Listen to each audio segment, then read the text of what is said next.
Welcome to the Reflector Reflections podcast, where we journey through the kaleidoscope of human design, gene keys, astrology, metaphysics, all the things. In this special series, we're shining a spotlight on the inspiring voices in the human design community right here in the land down under. Together, we'll celebrate the incredible work they do while diving into how they experiment and navigate their unique designs. Today, I am joined by the beautiful Ash. She's a 6-2 generator with emotional authority and the cross of limitations. Ash is the founder of Crivic Creations, which essentially is the Mandala monk, a handmade mandala art business born out of the personal healing journey that she's gone through. And it's something that I'm really excited to dive into. Ash is also a certified soul purpose coach. She integrates wellness coaching into all of her offerings, and she really empowers individuals to grow through art and mindfulness. So excited to have you here. Was a really lovely introduction. I feel so empowered just with that introduction. Thank you for that. You're welcome. So, we do as a part of this podcast, I really want to take you, if I may, take you on a journey of how um, you found human design or human design found you. Would you like to take us back?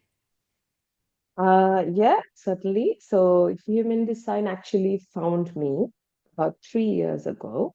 A little bit of a backstory for that is I've always been a very curious child in terms of, I don't know whether to say it as, call it as spirituality, or I've always had questions like, what is life? Why some people are poor? Why some people are rich? This was when I was in year one. So by the very well-meaning parents, teachers, and the society, I was completely disconnected from my sacral, from my gut. And it's as though like there's a diamond and then there's a lot of layers of cloth over it. So you can't see that anymore. So I started believing, okay, this was me.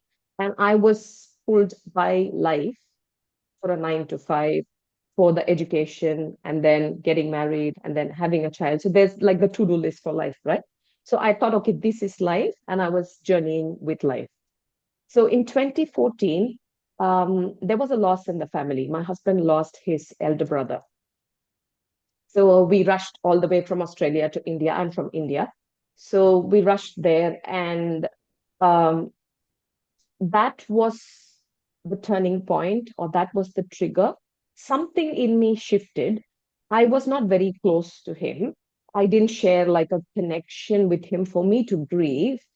I was supporting my husband grieving and his family, his mom and dad grieving. But there was a major shift there where I felt, what is life? What is the purpose of life? And a man who was like 6 feet tall yesterday is just dispersed into the ocean from the bottle of ashes. So, what is the meaning to this journey from that to this? And that started me to inquire, introspect, and I started on an inner growth or healing journey. So, one part of the journey led me to certifying myself as a Dharma coach. So, the word Dharma translating to one's soul's purpose.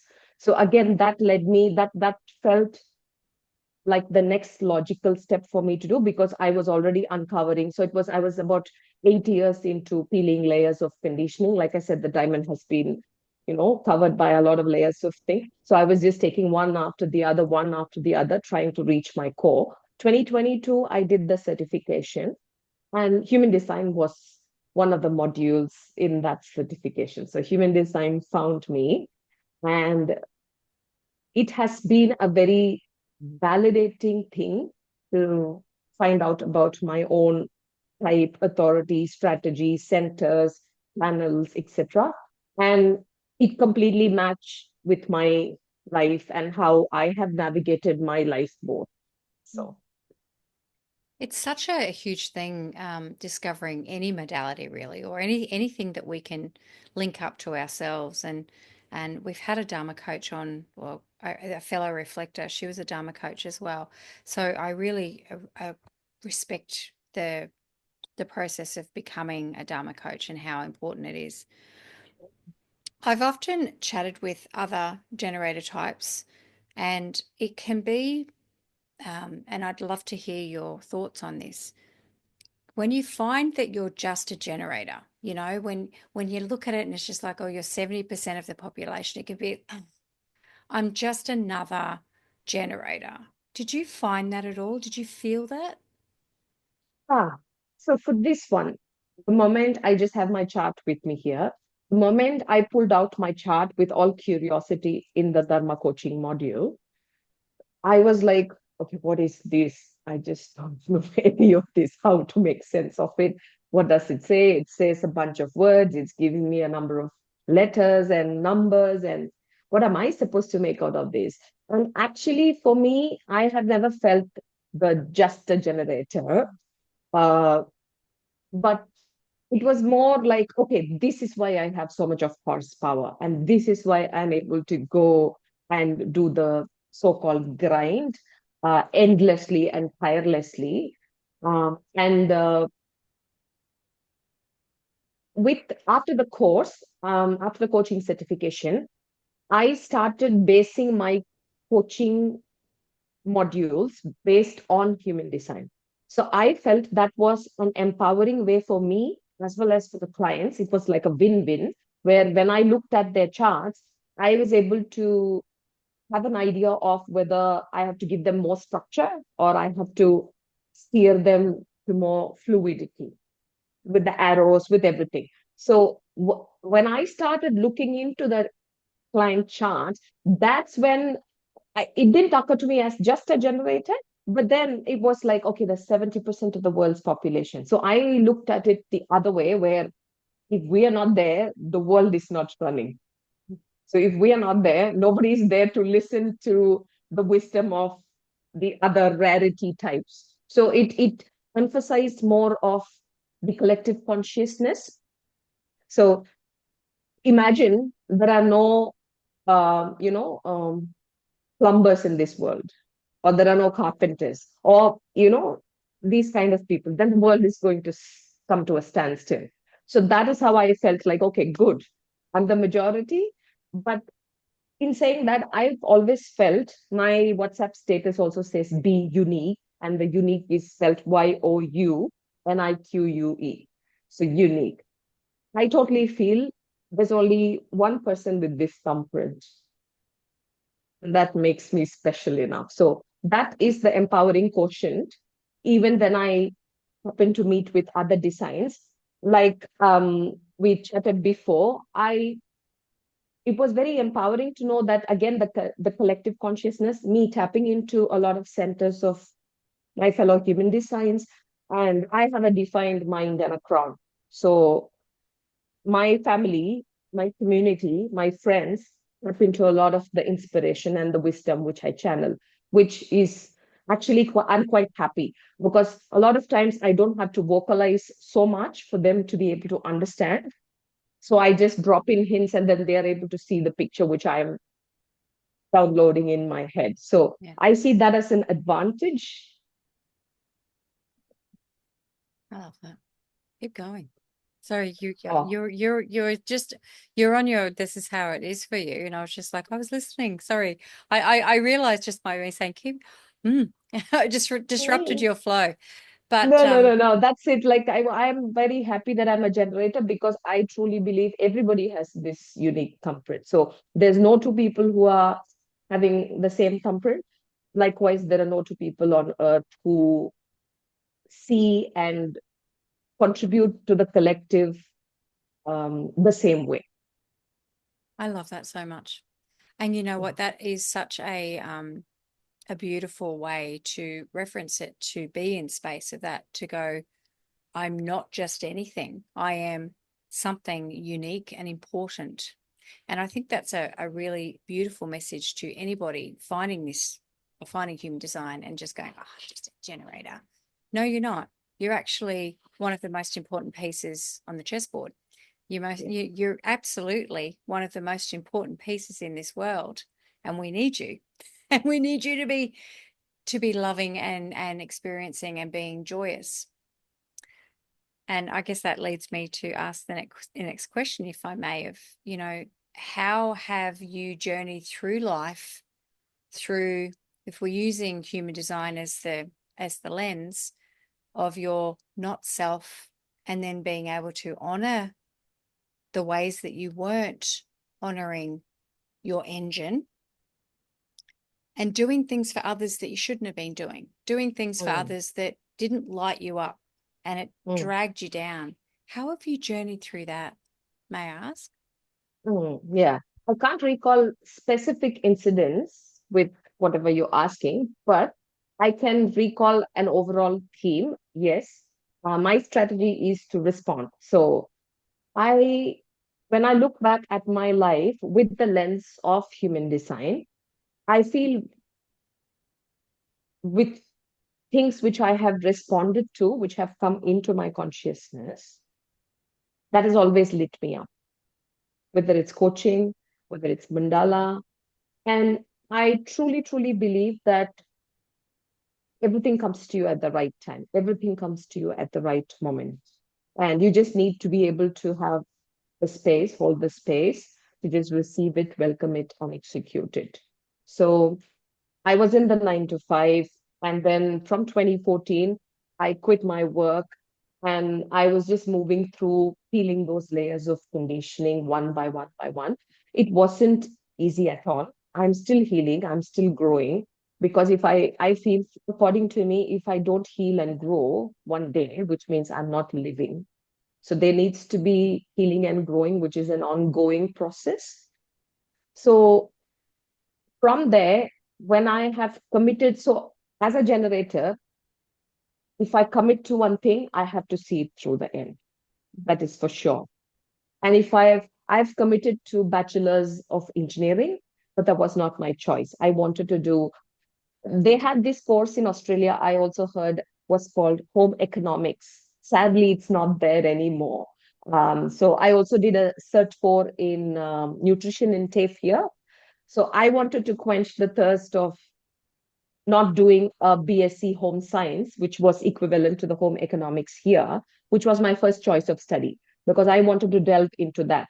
So life also has a beautiful way of getting things to you at the right time. When I moved to Australia 15 years ago, I started feeling there was a bit of a time on hand. I started my recipe blog, which is sort of some sort of association to not doing BSc home science. So I'm a recipe blogger and also a culinary writer. I've written my own cookbook in my mother language with a prestigious publications in India. So that was one aspect of it. But I did see my bachelor's of computer engineering through with great results. So the ability to do something is very different to the interest and the keenness in doing. I feel my life has been flowing the last 11 years, either from the 2014 start point of inner healing. My life has been flowing more in a fulfilling and a rewarding way of responding to things which are lighting me up, whether it's mandala coaching, and seeing it through to the end. Or when I reach the end point of one thing, then there starts something, another journey. So even with my recipe blogging journey, I just finished compiling about 300 recipes on my website, which is pure vegetarian recipes, Indian, South Indian vegetarian recipes.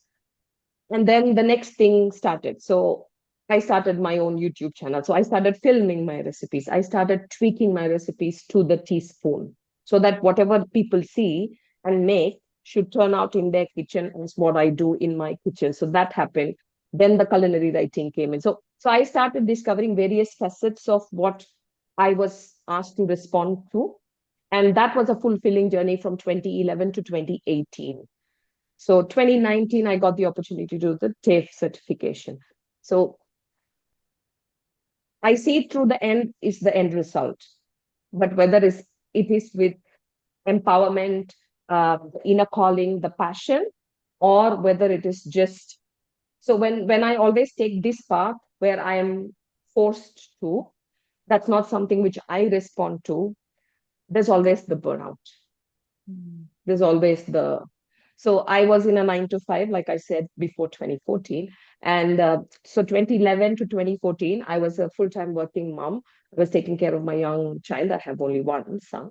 And then so my day used to start at 4:45 and used to finish at 12 o'clock because I used to tweak my recipes. I used to cook every day fresh, click them, about 30 pictures, pick one of them, and then create a recipe, ingredients, method, and then post it on my website and then go to bed. So I was like a generator, really having a lot of horsepower. But then part of it was what I responded to.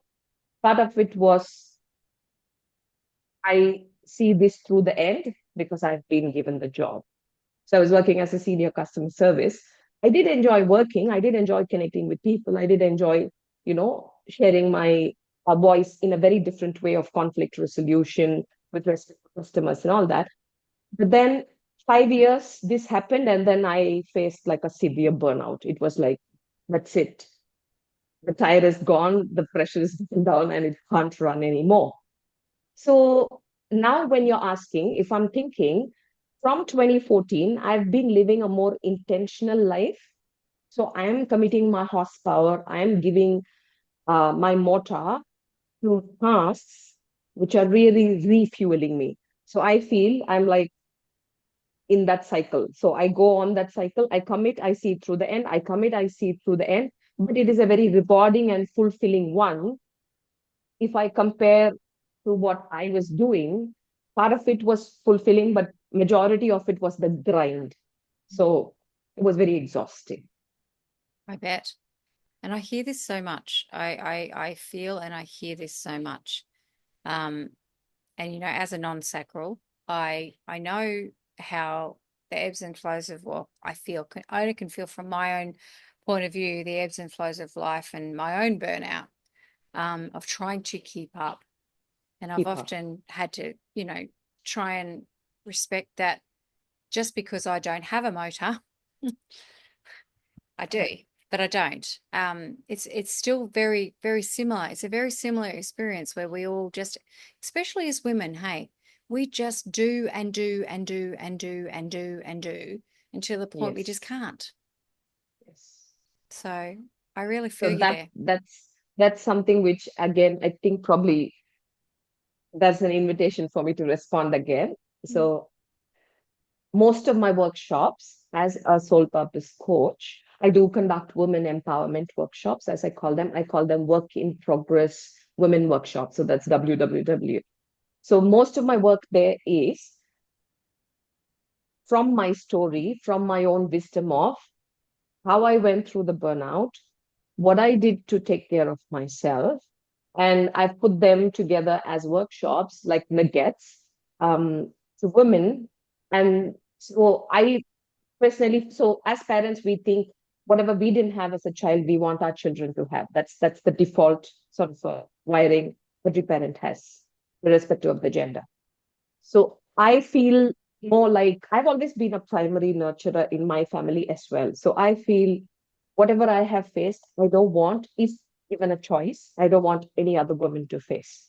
So then my workshops, my very first workshop was on overcoming superwoman syndrome, where I allow fellow women, not a big group. I like small groups because that's where I can focus on each and every one of them. And I also feel there's a connect. So instead of a room full of audience, I have these probably 10, 12, 5, doesn't matter how many ever registers. So I connect, I ground them, and then I give them handouts where they think, they ponder. So each one is very different, each one is very personal to them. But the underlying thing is you need to take care of yourself before you can start flowing like a river. Yeah, I love that. Flowing like a river. I like to flow like a river too. I'm very fluid and floaty these days, but it never always that way. It's something that we have to learn, or as you are speaking to now, we need sometimes people to show us the way, you know, because we get caught and society kind of like drags us down into this. No, you've got to, if you're not doing life this way, you're doing something wrong. Yes. But it's Standards. people like yourself, especially being, a 6'2", you have that way of being able to allow people to watch and learn from you just by you being you. Hmm. Have Yes. you felt that as you've transitioned now? Yes. Yes. Yeah. 100%. initially it used to be hearing like the word inspiration a lot from a lot of fellow women.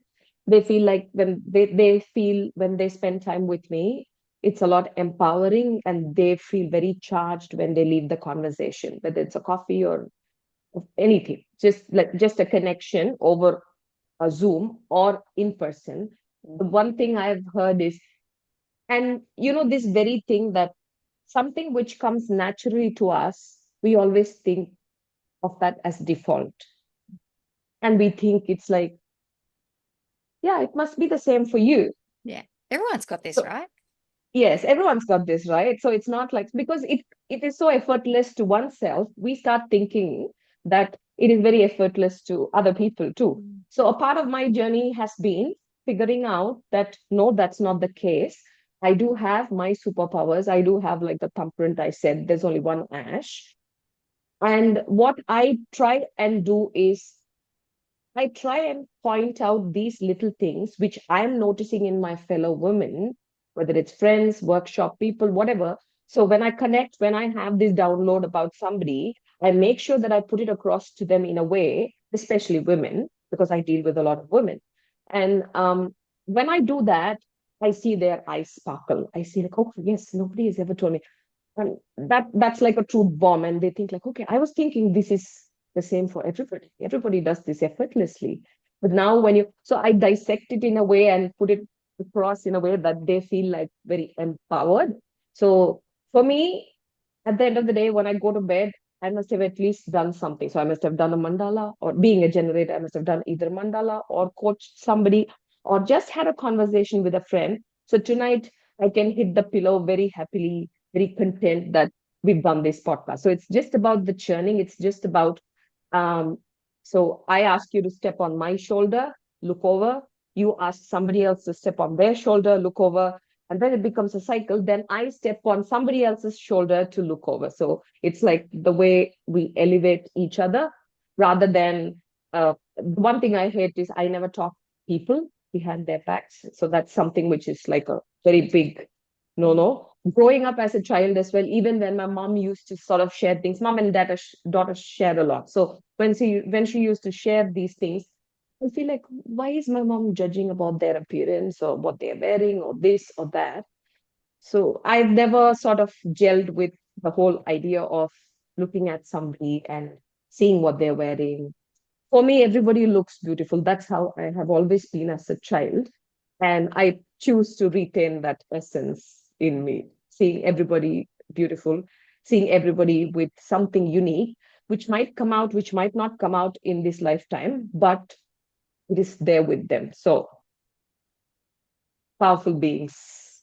Oh, I love that so much. And can I just ask you, actually not even ask you, but just kind of like sit here in this space to go, it's it mustn't be easy to traverse from a different culture to an Australian culture. Like life here in Australia is very different. It is, we always like to sort of like, oh, we're really easygoing and there's all these kind of things, but it's a different culture, different language, different way of being. Um, and so I always have a lot of respect and for me personally, because I think that must be really challenging to traverse a different culture and settle yourself into a new country. Yeah, that's Yeah. For me, I've sort of seen myself as a small sapple, as a small plant in like a thing. So my first um, transition was when I got married. For me, I was thinking, this is the world, this is how we respond. But I didn't realize that that was from the shadow of my parents, mostly my family. So that small thing with the decomposable cover moved to a pot, and that was how many years of married life? 2014. We 6, 7 years of married life, and then we moved here. So that was moving from a pot to the ground. So I feel very much grounded, rooted, very comfortable. Everything feels like a deja vu, like this is meant to happen with respect to Australia. And I have huge respect to Australia because as a 6'2", you must be aware that there are three definitive points in our life: 18, 30, 50. I'm yet to see my 50. I'm 45, turning 45 next month. But with 18, I've had my fair share of all these mind, and with defined crown and a mind boggling, running over time to just figure out things. And I've had my own way of looking at things, which was always dismissed, which was always told no. So when I had a sacral response, I was always told to think from my mind. So something potent I disregard, and I'm trying to look for something else which is going to give me an answer. So i- if you, so it's like the body and the soul, and I'm like living somewhere here. It felt now retrospectively when I'm looking back, it felt like that. Mm. So these 14, 15 years, I feel like my soul is in my body now. I've taken charge. I've gone back to my core. So it was more like a ghostly sort of life because you're wanting to do something. And then there was in all honesty, my mom and dad wanted the best for me. And they gave the best for me with what best they knew. I'm always grateful for that. But there was no awareness. There was only like my mom was running a 9 to 5 just to have us under a roof, provide us three plates of food in a day and provide us with a decent education. So her life, according to the Maslow's hierarchy, was more on the survival basis. Whereas I feel I am touchwood belonging to that top pyramid where I'm seeking the meaning for life. And that can happen like like how we all think that just a generator thing, that can happen only when the other three levels are fulfilled. So you have social security, you have financial stability, you have this, you have that. So I've started feeling in the recent few years that I have a roof over my head. I'm being provided by three plates of food. I'm being provided a necessary life for me to run everything smoothly, which means I'm not going to compete, or I'm not going to, think like, okay, I need to be earning too. I need to be doing this too. Because then I'm taking myself away from what I'm meant to do. And I need to be of service to people. I need to bring in the nuggets of wisdom. I need to be sharing my voice, irrespective of who is watching it or not. It doesn't matter. The audience on Instagram, the followers on Instagram does not define how good I am.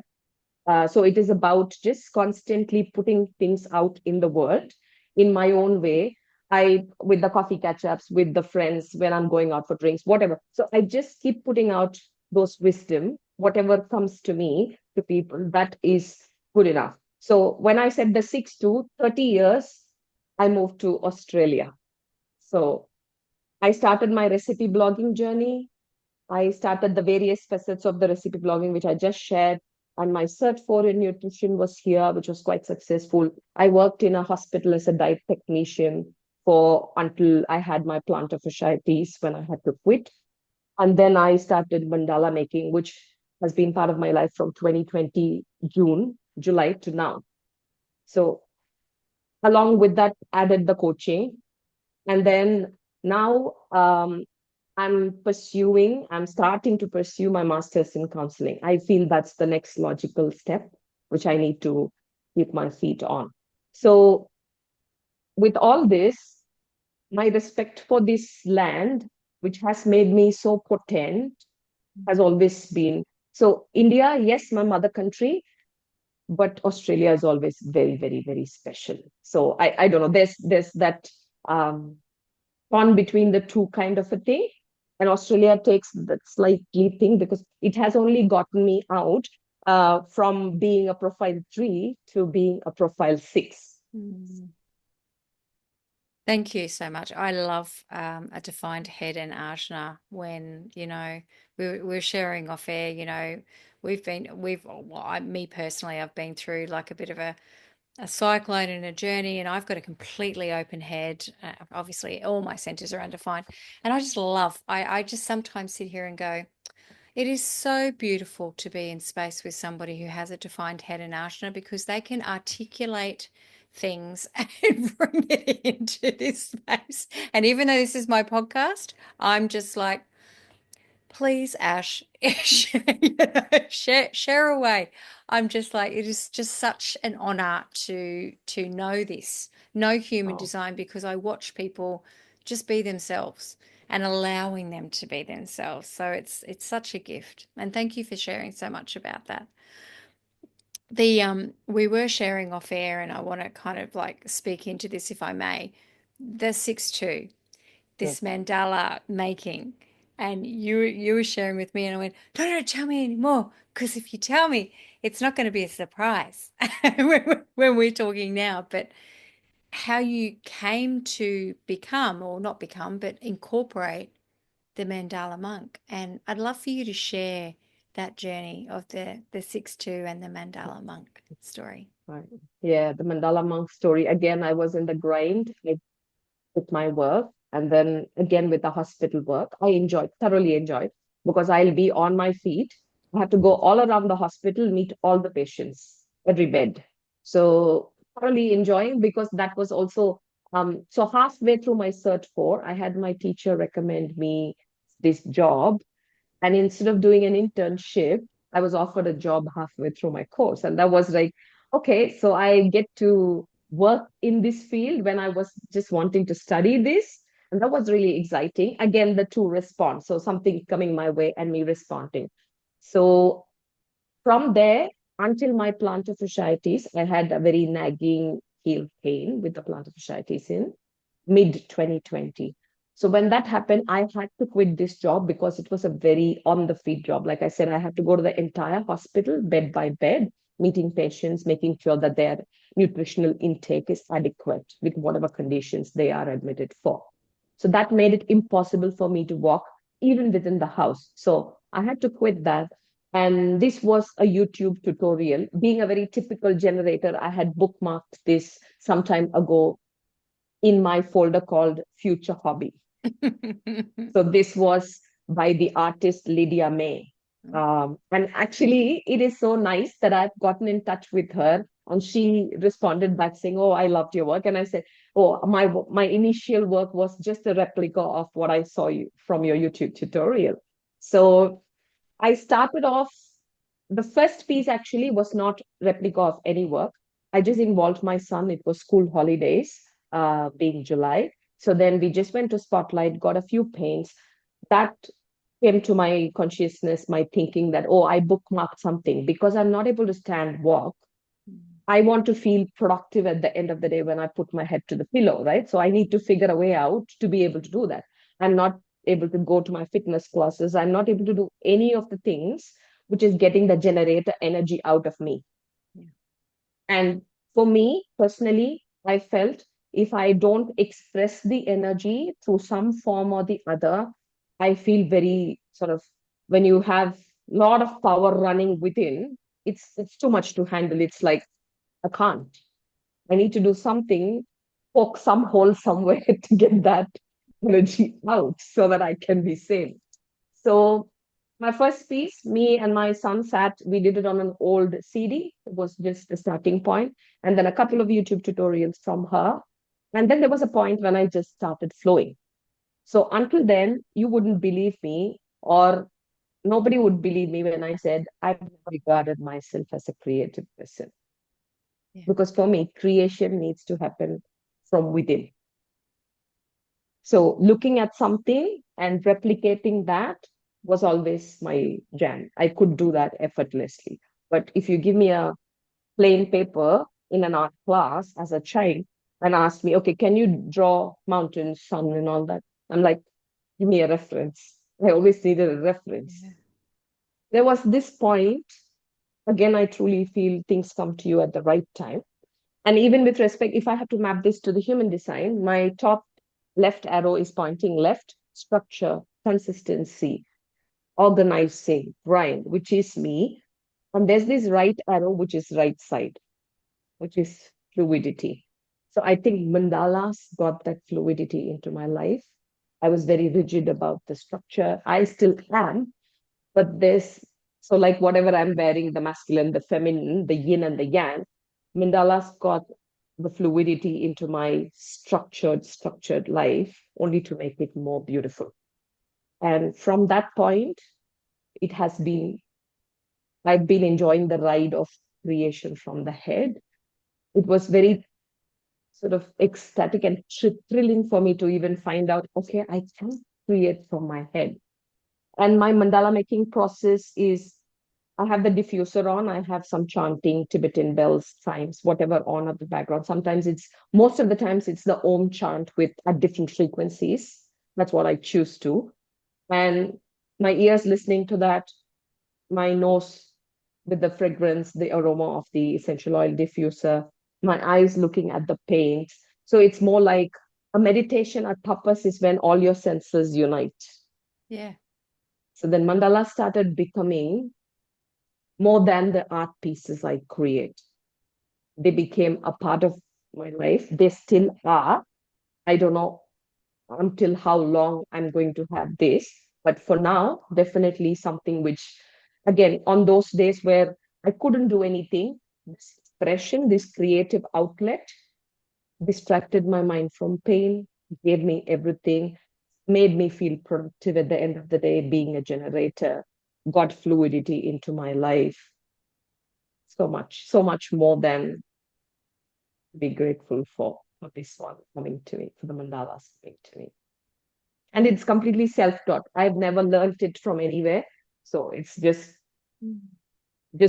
taking inspiration from the fellow artists on Instagram, which I'm sure everybody does. So you just keep seeing and then you turn it and then something comes from within. Oof, that just really, really hit me because what you were saying there before about, if someone shows you something, you can kind of mimic it. Yes. That's the story of my life. Like if someone shows me something, I'm a reflector, right? So it's just naturally I'm just going to follow suit. But every now and then I have these moments of just diving deeper, and it's like a well, and it's like this part of me that just comes out and it just expresses something different. And it's not always in art, it can be in anything. And Yeah. it's this most beautiful thing.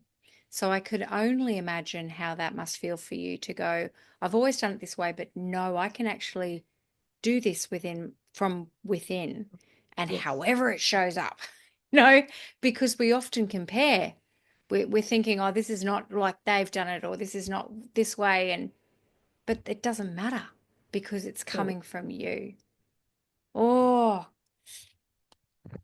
thank you for sharing that because that was actually really beneficial for me because I Mm. know I've had those moments always where I just think, why can't I create? And I even found myself the other day saying, oh, I can't draw. Like I just had this, oh, I've never been able to actually be to draw. Mhm. And I thought, who's telling you that? Who's telling you that, Annie? Yes. Yeah. Yes. Because like you said, we often start comparing. The moment we start doing anything, I don't know if it's the same with across all cultures, but especially from where I hail from. Mm, It is a very productivity driven society.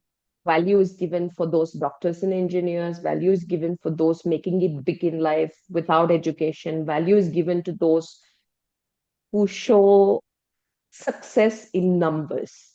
So if I said, okay, I'm the CEO this place, or I'm working in IT, being a computer engineer, and I'm earning, say, 200,000 per annum, that would earn me respect yeah. than whatever I'm doing today as a person. But then there was this point where I had to either satisfy people or I had to satisfy myself, and I chose me. Mm, Yeah. And creativity to me is not just creating a mandala. I learned the art of Instagram. I have given actually a talk. I was one of the speakers talking on the art of Insta growth at a Tamil networking event. Tamil is the language which I speak. So where I hail from. So at a networking business event, I spoke on how I grew on Instagram because that was another interesting journey. To be able to make art is one thing, and to tell the world that I make art is was a totally different thing. Following the Instagram algorithms, following the trends, following a lot of social media stuff. So a lot of work there went there as well, so that I can make my work reach the eyes of more people. So that was a journey. So I use Canva extensively. I create things, whether it's the mandala or for my soul coach handle. I create all these beautiful cards. So whatever, sometimes I download these things, and then even if it's in the middle of the night, I get up and I put it in my notes app, because the next day morning, there's no way I can, remember that. I can go back there. So I just put some keywords, and then those keywords will, direct me to, okay, what was the download? So in the middle of the night, wherever I am, because these days we have phones with us. So I do have that with me. And then I sit on it, create a piece of content out of it, put it in Canva in my other mindfulness title. So initially I started with sharing mindfulness on my mandala page. And that's why I moved from my business name, Privy Creations, to the Mandala Monk. So interestingly, it was the name given to me just during a casual conversation before one of my podcasts. So the person who interviewed me said, you are the Mandala monk. You share a lot like a monk. You're giving me so much of nuggets to take from this conversation, and you create beautiful mandalas. So probably that was deep inside me. And when I became a coach, I thought there's no better phrase to represent what I do, mandala and coaching, with other than the mandala monk. And my 6'2", the hermit, enjoys thoroughly every time I sit. So I love my workshops where I feel the connection, and I love my alone time with my mandalas, or the times where I sit and create, craft my workshops, create the handouts with Canva, etc., etc. I also have the channel 659. So I love connecting. For me, connections have to be really deep rather than the superficial ones. And that's why I've struggled a lot in this world to find the real friends. So I've really had a lot of heartbreaks with that. So then one side, I love deep connections. The other side, I'm just happy to be left by myself with my colors, my canvas.